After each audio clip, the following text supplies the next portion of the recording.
नेपाली चलचित्र उद्योगका पहिलो निर्देशक हीरासिंह खत्री। फ्रान्सेली दाजुभाइले विश्वमै पहिलो पटक on the train arrival in station नामक चलचित्र बनाएका थिए। उक्त चलचित्र सन् 1895 डिसेम्बर 28 मा प्रदर्शन भएको थियो। त्यसको प्रभाव अंग्रेजहरूको माध्यमबाट सन् 1913 मा भारत आइपुग्यो र भारतको पहिलो चलचित्र बन्यो राजा हरिश्चन्द्र। उक्त चलचित्रबाट कलकत्ता निवासी दिव्येन्द्र विक्रम परियार साह्रै नै प्रभावित भए। राजा हरिश्चन्द्र बनेको 44 वर्षपछि सन् 1957 मा उनै दिव्येन्द्र विक्रम परियारको निर्देशनमा बन्यो नेपाली भाषाको पहिलो चलचित्र सत्य हरिश्चन्द्र।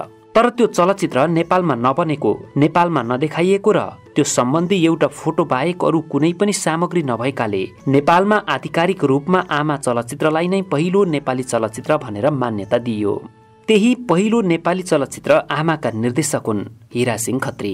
हीरासिंह खत्री देखिपछि कति चलचित्रहरू नेपालमा बने, अब 1, 2, 3 भन्दै गनेर भ्याउन निकै लामो समय लाग्नेछ। यसरी बनेका हजारौं चलचित्रका लागि निर्देशक पनि त्यही अनुपातमा धेरै छन्। तर पनि पहिलो भनेको पहिलो नै हो, इतिहास भनेको इतिहास नै हो। तर दुर्भाग्य तिनै इतिहास पुरुष हीरासिंह खत्रीका बारेमा अध्ययन गर्ने प्रशस्तै सामग्रीहरू छैनन्। दर्शकवृन्द, हामीलाई थुप्रै दर्शकहरूले नेपाली चलचित्रका पहिलो निर्देशकको बारेमा सामग्री बनाउन आग्रह गरिरहनु भएको थियो। त्यसैले हामीले यो सामग्री तयार पारेका छौं। यो सामग्री अन्तिमसम्म हेरेर आफ्नो प्रतिक्रिया अनिवार्य दिनुहोला। साथै यो सामग्रीलाई शेयर पनि गरिदिनुहोला।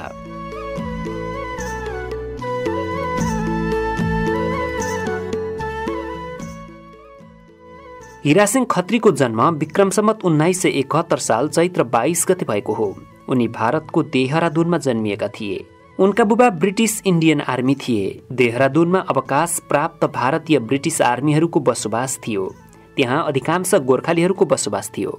अवकाश प्राप्त गोर्खा आर्मीहरू नेपाल नफर्की देहरादूनमै बस्नुको मुख्य कारण थियो शिक्षा। नेपालमा शिक्षाको सुरुवात भइसकेकै थिएन। भारतमा भने ब्रिटिसले सबैतिर विद्यालय बनाइदिएका थिए। त्यसमाथि पनि देहरादूनमा त अवकाश प्राप्त गोर्खा आर्मीहरूका छोराछोरीहरूका लागि छुट्टै विद्यालय बनाइदिएको थियो। हामीले योभन्दा अघिल्लो सामग्रीमा प्रस्तुत गरेका अर्का निर्देशक बीएस थापा र हीरासिंह खत्री एउटै विद्यालयमा पढेका थिए। यी दुवैजना देहरादून पल्टन बजारको एपी मिसन हाई स्कुलका उत्पादन थिए। देहरादूनमा पढाइ गरेका उनी भविष्य खोज्दै मुम्बई पुगे। आफ्ना बुबाले जस्तो बन्दुक समाउन मन लागेन उनलाई। अर्को कुरा त उनलाई गोराको गोर्खे हुन नै मन लागेन।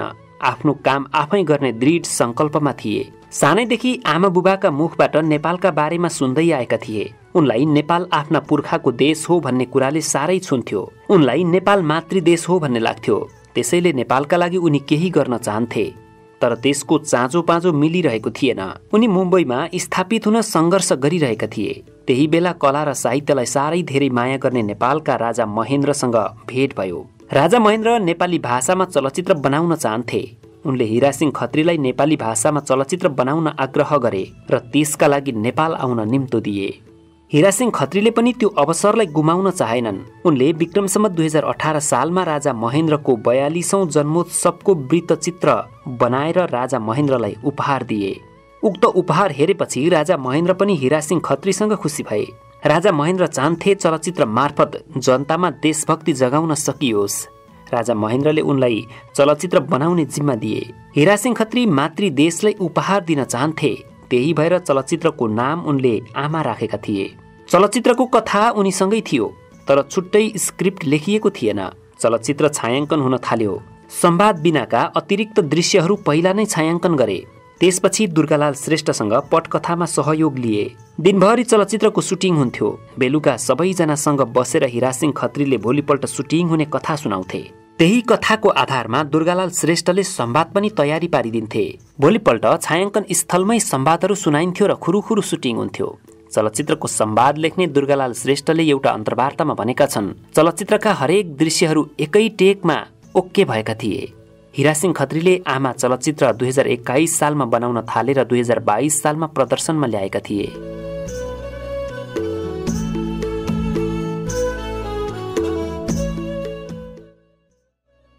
आमा चलचित्र हेरेपछि खुसी भएका राजा महेन्द्रले अर्को पनि चलचित्र निर्माणको जिम्मेवारी दिए। चलचित्रको नाम थियो हिजो आज र भोलि। हीरा सिंह खत्रीको निर्देशनको दोस्रो र नेपालको तेस्रो चलचित्र हो हिजो आज र भोलि। हीरा सिंह खत्रीले निर्देशन गरेको दोस्रो चलचित्र हिजो आज र भोलि विक्रम सम्वत 2024 सालमा प्रदर्शनमा आएको थियो। उक्त चलचित्रपछि उनले निर्देशन गरेको अर्को चलचित्र हो परिवर्तन।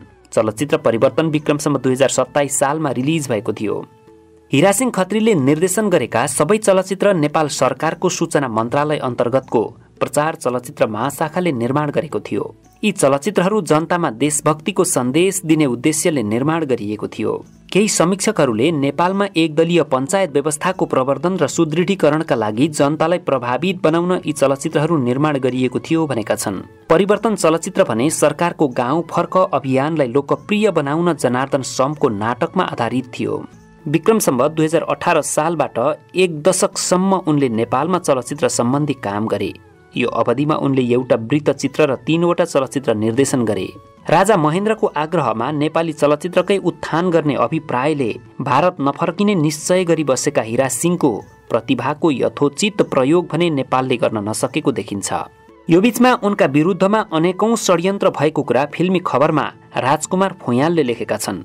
उनका अनुसार नेपालमा चलचित्रका लागि समर्पित भएका हीरा सिंह खत्रीलाई विभिन्न षड्यन्त्रले भारत फर्कन बाध्य गराइएको थियो। त्यसबेला अनेकौं दुःख कष्ट भोगेर 3वटा नेपाली चलचित्रको निर्देशन गर्दा राजा महेन्द्रले दिएको 25,000 रुपैयाँ बाहेक नेपालबाट उनले अरू केही पनि लगेनन्।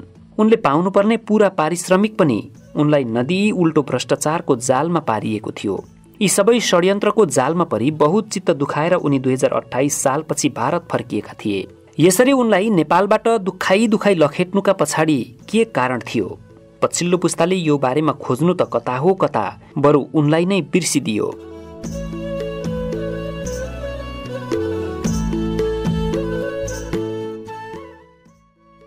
विक्रम सम्वत 2068-69 सालमा चलचित्र विकास बोर्डले निर्देशक हीरा सिंह खत्रीको शालिक बनाउने निर्णय गरेको थियो र सोही निर्णय अनुसार शालिक पनि बनाइएको थियो। तर अनावरण अघि नै उक्त शालिक विवादमा परेको थियो। अनावरण गर्न बाँकी शालिकको अनुहार हीरा सिंह खत्रीको अनुहारसँग नमिलेको बताउँदै चलचित्र कर्मीहरू विरोधमा उत्रिएका थिए। बोर्डले 2069 साल असोज 1 गते चलचित्र दिवसको दिन पारेर शालिक अनावरण गर्ने तयारी गरेको थियो। उक्त शालिकमा झम्म कपाल बनाइएको छ। तर हीरा सिंह खत्रीलाई जान्ने चलचित्र कर्मीहरूका अनुसार वास्तविक जीवनमा उनको कपाल थिएन। उनले लामो समयदेखि चस्मा लगाएका थिए, तर शालिकमा चस्मा लगाइएको छैन।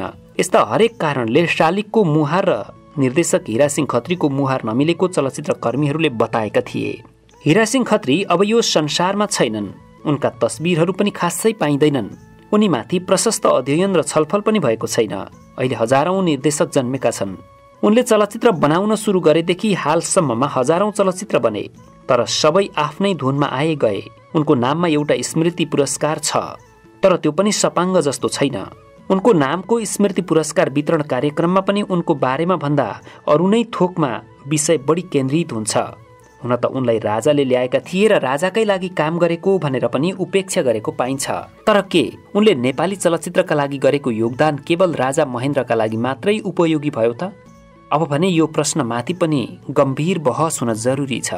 हामीले माथि नै उल्लेख गरिसकेका छौं। सत्य हरिश्चन्द्र नामको चलचित्र आमा चलचित्र भन्दा अघि नै भारतमा बनेको भए पनि त्यसबेला नेपाल सरकारले आमालाई पहिलो नेपाली चलचित्रको रूपमा मान्यता दिएको थियो। पहिलो पटक नेपाली कथा नेपाली कलाकारले नै अभिनय गरेको र नेपालमै बनेको चलचित्र भएकाले आमालाई नेपालको पहिलो चलचित्रका रूपमा मान्यता दिएको थियो। नेपाली दर्शक पनि नेपाली भाषा र नेपाली कलाकारले बनाएका चलचित्र हेर्न पाएर हर्षित भएका थिए। हीरा सिंह खत्री नेपालबाट मन दुखाएर मुम्बई गए। फेरि उनी कहिल्यै नेपाल फर्केनन्। उनी उतै बिते। हुन त उनको मृत्युको मिति पनि खासमा प्रष्ट छैन। कतै 2035 सालमा मृत्यु भएको कुरा उल्लेख गरिएको छ त कतै 2036 सालमा मृत्यु भएको कुरा उल्लेख गरिएको छ। जे भए पनि अब उनी हामीसँग छैनन्, तर पनि उनले छोडेका कृति हामीसँग छन्। उनका कृतिलाई हेरेर हामी उनलाई बिर्सने छैनौं। उनको आत्मालाई चिर शान्ति मिलोस्। भावपूर्ण श्रद्धाञ्जली।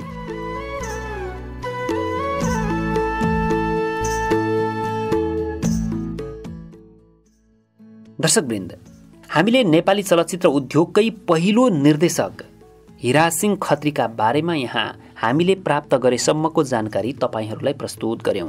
हीरा सिंह खत्री सम्बन्धी प्रशस्तै अध्ययन गर्ने सामग्रीहरू पाइएन।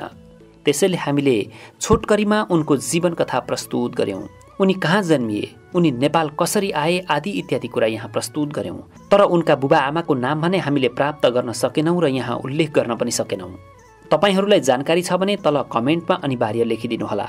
साथै तपाईहरू ककसले हिरासिंह खत्रीले बनाएका चलचित्रहरू हेर्न पाउनुभयो? यदि हेर्नु भएको छ भने तल कमेन्टमा अनिवार्य लेखिदिनुहोला। हामीले बनाउने गरेका सामग्रीहरू तपाईहरूलाई कस्तो लाग्छ? राम्रो लाग्छ भने लाइक, कमेन्ट र शेयर पनि गरिदिनुहोला। साथै हाम्रो च्यानललाई सब्स्क्राइब गरेर छेउमा रहेको बेल आइकन पनि बजाइदिन नबिर्सिनुहोला, जसले गर्दा हामीले बनाउने भिडियोहरू हाम्रो युट्युब च्यानलमा अपलोड गर्ने बित्तिकै तपाईहरूसम्म आइपुग्नेछन् र तपाईहरूले सबैभन्दा पहिला हेर्न पाउनुहुनेछ।